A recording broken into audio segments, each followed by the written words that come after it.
All right, fellas, let me ask you something personal. Do you ever wonder if masturbation is actually hurting your performance in bed? Be honest. Maybe you've had nights where things just didn't click, where your body reacted differently than you expected, and you couldn't help but think, wait, is this because I've been doing it alone too much? This is a question almost every guy has asked himself at some point. Some whisper about it online, some joke about it with friends, but deep down, it's a very real concern. And the truth is, the answer isn't as simple as yes or no. It's more complicated, more interesting, and a whole lot more important for your health and your relationships. So here's the deal. In this video, we're going to dig deep. We'll break down the myths, the real effects on your body and mind, how it ties directly into your sexual skills, and most importantly, how to find harmony. Because let's face it, most of us are not giving it up completely, right?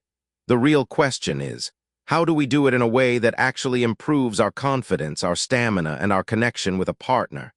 And if you stick with me until the very end, I'll give you a simple 5-step action plan, a kind of roadmap you can use over the next 30 days to reset your habits and finally feel like everything's in sync.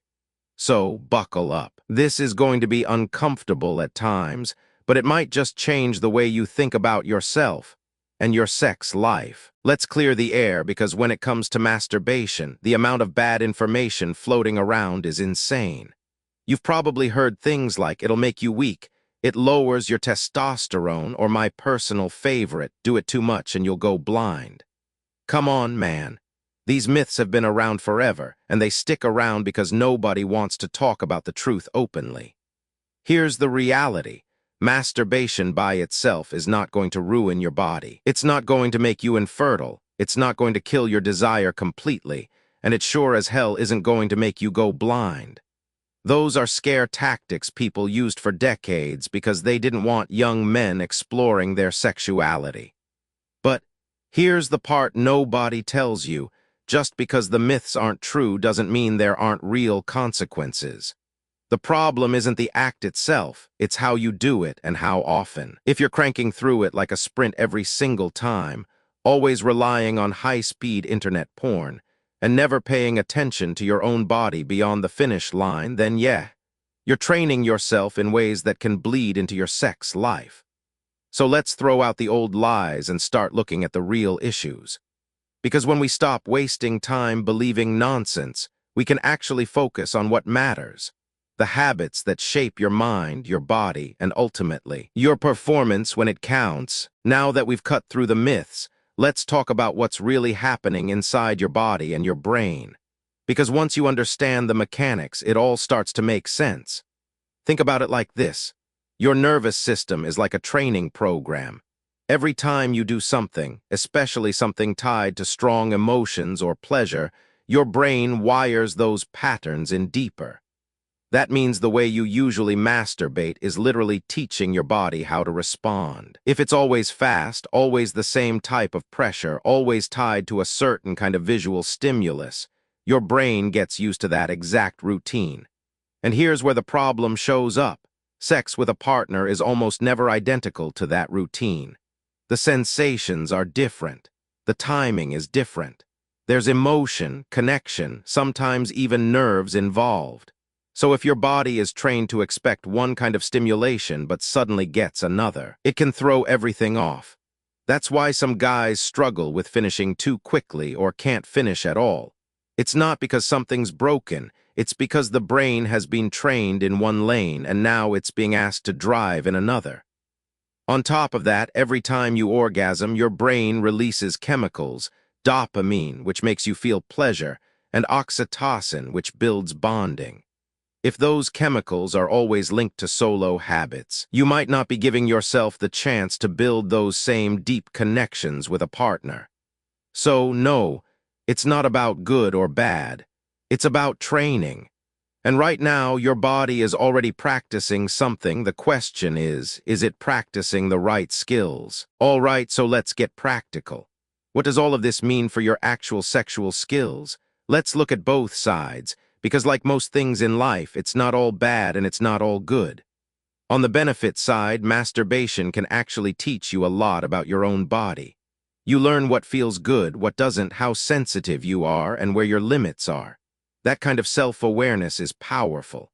It can even help with control if you practice slowing down. Stopping and starting again, you're basically training your body for stamina. And let's be real. Sometimes releasing stress solo can prevent you from carrying tension or anxiety into the bedroom with your partner. But here's the flip side. If your habits are always about speed, get it done quick in secret on autopilot, you're training yourself for quick finishes. That can spill over into real-life sex. Or maybe you rely so heavily on porn that your brain starts to expect those extreme, constant visual fireworks. Then when you're with a real person who doesn't look like a perfectly edited video, it's harder to get aroused. That gap between fantasy and reality can mess with your confidence, your performance, and even your desire. So the truth is, masturbation can be both a tool and a trap. The difference comes down to how you use it. And that's exactly why the next part is so important. Because once you know the risks and the rewards, you can start building strategies to find balance. Okay, so if masturbation can be both a strength and a weakness, how do you make sure it's working for you instead of against you? The answer isn't to quit cold turkey or feel guilty about it. The real answer is balance.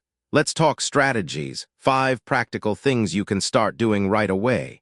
First, separate your purpose. Ask yourself, am I doing this to relax or am I doing this to practice control?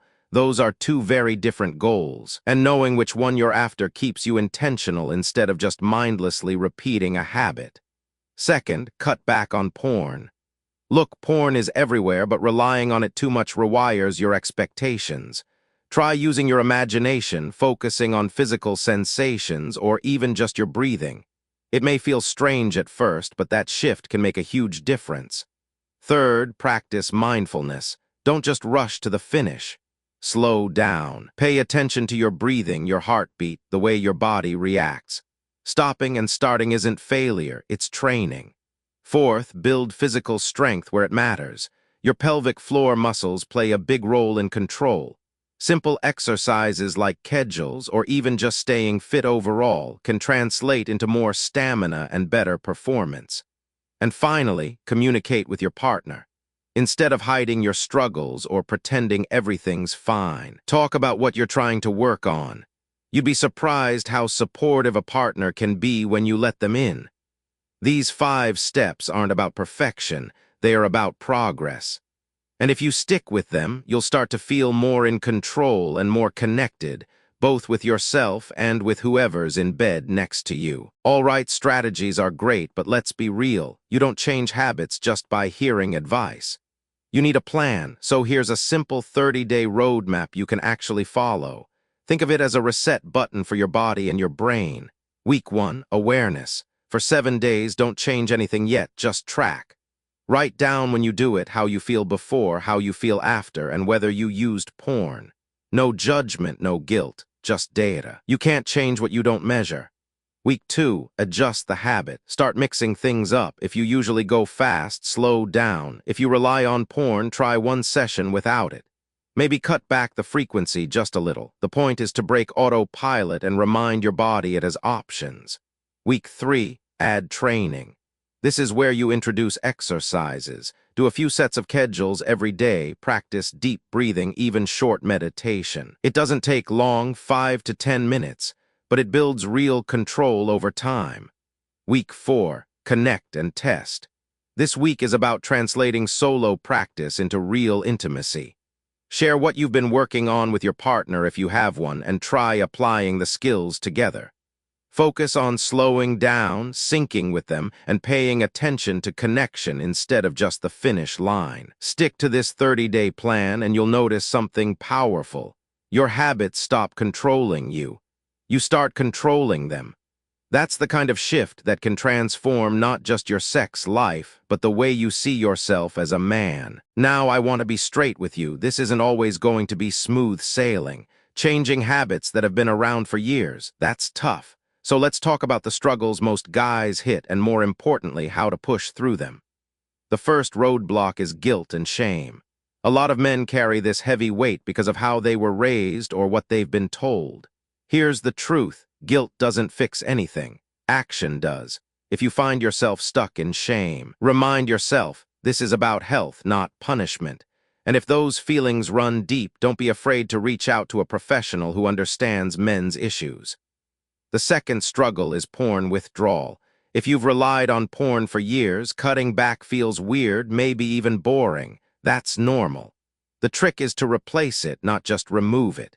Use music, memories, or focus on your body's sensations. Over time, your brain recalibrates. The third big challenge is frustration with progress. Maybe after 2 weeks you don't feel like anything's changing. But remember, you're retraining your nervous system. It's not overnight work. Stick with the process, track small wins, and you'll start noticing shifts in control and confidence. And finally, there's communication. Telling a partner what you're working on can feel embarrassing. But the moment you open up, you turn it into teamwork. Most partners want to help, not judge. Bottom line, setbacks are part of the journey. What matters is that you keep moving forward. That persistence is what separates progress from being stuck. So let's bring this all home.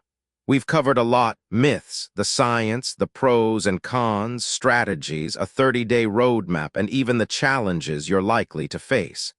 If there's one thing you take away from this video, it's this: masturbation isn't the enemy, it's a tool. And like any tool, it can either build you up or break you down depending on how you use it. Now, I promised you a clear action plan at the end. So here it is, 5 simple steps you can screenshot and start today. Step 1, evaluate your current habits. Track what you do for at least 3 days. Step 2, set your intention. Are you doing it for stress relief or for practice? Make that distinction. Step 3, add mindfulness. Slow down, breathe, and pay attention instead of going on autopilot. Step 4, train your body. Do a few minutes of pelvic floor exercises and physical activity every day. Step 5, communicate. If you have a partner, share what you're working on and try at least one change together each week. Follow this for 30 days and you'll be amazed at how much more control, confidence, and connection you'll feel. Now, here's my challenge for you. Try these 5 steps for 1 week and then come back here and drop a comment about what you noticed. Share your wins, your struggles, whatever you experienced. Because chances are another guy watching is going through the exact same thing. And if you want me to make a follow-up video diving deeper into exercises or breathing techniques, let me know down below. Don't forget to like, subscribe, and stick around, because the journey to better men's health doesn't stop here.